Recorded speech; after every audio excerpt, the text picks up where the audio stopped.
ಜಿಲ್ಲೆಯಲ್ಲಿ ಭಾರಿ ಮಳೆಗೆ ಹಲವು ಅವಾಂತರಗಳು ಸೃಷ್ಟಿಯಾಗ್ಬಿಟ್ಟಿದೆ. ಸಕಲೇಶಪುರದ ಈಶ್ವರಹಳ್ಳಿ ಭಾಗದಲ್ಲಿ ರಸ್ತೆ ಮೇಲೆ ಬಿದ್ದುಬಿಟ್ಟಿದೆ ಮರ ಬಿದ್ದ ರಭಸಕ್ಕೆ ತುಂಡಾಗಿ ಬಿದ್ದುಬಿಟ್ಟಿದೆ ವಿದ್ಯುತ್ನ ಕಂಬ.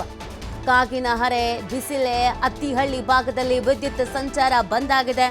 ಹೆದ್ದಾರಿಯಲ್ಲಿ ವಾಹನಗಳು ನಿಧಾನವಾಗಿ ತೆರಳುವಂತೆ ಸೂಚನೆಯನ್ನ ನೀಡಲಾಗಿದೆ. ಹೇಮಾವತಿ ಜಲಾಶಯದ ಒಳ ಹರಿವಿನ ಪ್ರಮಾಣವೂ ಕೂಡ ಭಾರಿ ಏರಿಕೆ ಆಗ್ಬಿಟ್ಟಿದೆ. ನೋಡಿ, ರಾಜ್ಯದಲ್ಲಿ ಭಾರಿ ಮಳೆ ಆಗ್ತಿರುವಂತ ಹಿನ್ನೆಲೆಯಲ್ಲಿ, ಅದರಲ್ಲೂ ಕೆಲವು ಜಿಲ್ಲೆಗಳಲ್ಲಂತೂ ಸಾಕಷ್ಟು ಮಳೆ ಆಗ್ತಿರುವಂತ ಹಿನ್ನೆಲೆಯಲ್ಲಿ ಅವಾಂತರಗಳು ಸೃಷ್ಟಿಯಾಗ್ತಾ ಇದೆ. ಅಲ್ಲಿನ ಜಿಲ್ಲಾಡಳಿತಗಳು ಸಕಲ ರೀತಿಯಾದಂಥ ಸಿದ್ಧತೆಗಳನ್ನ, ಎಚ್ಚರಿಕೆಯನ್ನ ನೀಡಲಾಗ್ತಾ ಇದೆ.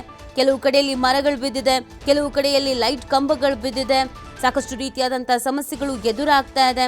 ಇನ್ನು ಕೆಲವು ಕಡೆಯಲ್ಲಿ ಗುಡ್ಡ ಕುಸಿಯುವಂಥ ಭೀತಿ ಆಗ್ತಾ ಇರುವಂಥದ್ದು, ರಸ್ತೆಯ ಮೇಲೆ ಗುಡ್ಡ ಕುಸಿತವಾಗ್ತಾ ಇದೆ. ಭಾರಿ ಮಳೆಯಿಂದ ರಾಜ್ಯದ ಹಲವು ಜಿಲ್ಲೆಗಳಲ್ಲಿ ಇದೇ ಥರದೊಂದು ಪರಿಸ್ಥಿತಿ ಇದೆ. ಈಗ ನೀವು ಗಮನಿಸ್ತಾ ಇರೋದು ಸಕಲೇಶಪುರದ ಈಶ್ವರಹಳ್ಳಿ ಭಾಗದಲ್ಲಿ ರಸ್ತೆ ಮೇಲೆ ಮರ ಬಿದ್ದಿದೆ. ಮರ ಬಿದ್ದ ರಭಸಕ್ಕೆ ವಿದ್ಯುತ್ ಕಂಬ ಕೂಡ ತುಂಡಾಗಿ ಕೆಳಗೆ ಬಿದ್ದಿದೆ.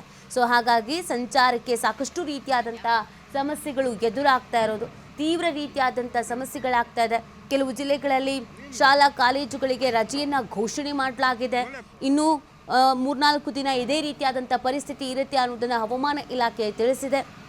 ಮರ ಬಿದ್ದಿರುವಂಥ ರಭಸಕ್ಕೆ ಅಲ್ಲಿ ಲೈಟ್ ಕಂಬ ಕೂಡ ತುಂಡಾಗಿ ಬಿದ್ದಿರೋದನ್ನು ನೀವು ಗಮನಿಸ್ತಾ ಇದ್ದೀರ. ಹಾಗಾಗಿ ಯಾರೇ ಆದ್ರೂ ಈ ಸಂದರ್ಭದಲ್ಲಿ ಎಲ್ಲಾದರೂ ನಾವು ಟ್ರಾವೆಲ್ ಮಾಡ್ತಾ ಇದ್ದೀವಿ ಅಂತಂದರೆ ಬಹಳ ಎಚ್ಚರಿಕೆಯಿಂದ, ಜಾಗರೂಕತೆಯಿಂದ ನಿಧಾನವಾಗಿ ರಸ್ತೆ ಮೇಲೆ ಚಲಿಸೋದು ಸೂಕ್ತ. ಈ ಸಂದರ್ಭದಲ್ಲಿ ಟ್ರಿಪ್ಪು ಅದು ಇದು ಅಂತೆಲ್ಲ ಟ್ರಾವೆಲ್ ಮಾಡ್ತಾ ಇರ್ತಾರೆ. ಇನ್ನು ಕೆಲವರು ಅನಿವಾರ್ಯ ಪರಿಸ್ಥಿತಿಯಲ್ಲಿ ಹೋಗಲೇಬೇಕಾಗಿರುತ್ತೆ. ಯಾರೇ ಆಗಿದ್ರೂ ಕೂಡ ನಿಧಾನವಾಗಿ ತೆರಳೋದು ವಾಸಿ. ಆ ಸೂಚನೆಯನ್ನು ಕೂಡ ನೀಡಲಾಗಿದೆ.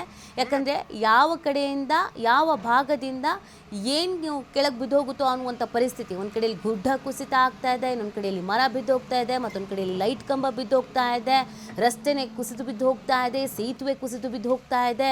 ಈ ಥರದ್ದೆಲ್ಲ ಪರಿಸ್ಥಿತಿಗಳು ನಿರ್ಮಾಣ ಆಗಿಬಿಟ್ಟಿದೆ. ಹಾಗಾಗಿ ಎಚ್ಚರಿಕೆಯನ್ನು ವಹಿಸಬೇಕು ಅನ್ನುವಂಥ ಸೂಚನೆಯನ್ನು ಕೂಡ ನೀಡಲಾಗಿದೆ. ನೋಡಿ, ಮರ ಯಾವ ರೀತಿಯಾಗಿ ಇಲ್ಲಿ ರಸ್ತೆಗೆ ಅಡ್ಡಲಾಗಿ ಬಿದ್ದಿದೆ ಅಂತ. ಆ ಸಂದರ್ಭದಲ್ಲಿ ಯಾವುದಾದ್ರೂ ವೆಹಿಕಲ್ಸ್ ಅಲ್ಲಿ ತೆರಳ್ತಾ ಇತ್ತು ಅಂತ ಅಂದರೆ ಸಮಸ್ಯೆ ಆಗ್ತಾ ಇತ್ತು. ಇನ್ನೊಂದು ಕಡೆಯಲ್ಲಿ ಮಣ್ಣು, ರಸ್ತೆ ಪಕ್ಕದಲ್ಲಿರುವಂಥ ಮಣ್ಣು ಕುಸಿತವಾಗ್ತಾ ಇರೋದು, ಎಲ್ಲ ರಸ್ತೆ ಮೇಲೆ ಬಿದ್ದು ಹೋಗ್ತಾ ಇದೆ. ಹಾಗಾಗಿ ಸಾಕಷ್ಟು ರೀತಿಯಾದಂಥ ಅವಾಂತರಗಳು ಸೃಷ್ಟಿಯಾಗಿದೆ. ಇನ್ನು ಕೆಲವು ಜಿಲ್ಲೆಗಳಲ್ಲಿ ಜಿಲ್ಲಾಡಳಿತ ಎಚ್ಚರಿಕೆಯನ್ನು ವಹಿಸಿದೆ.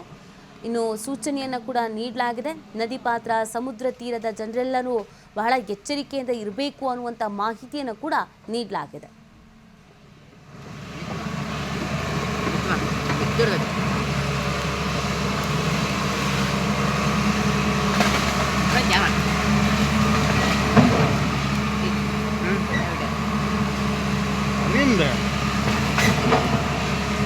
Mulle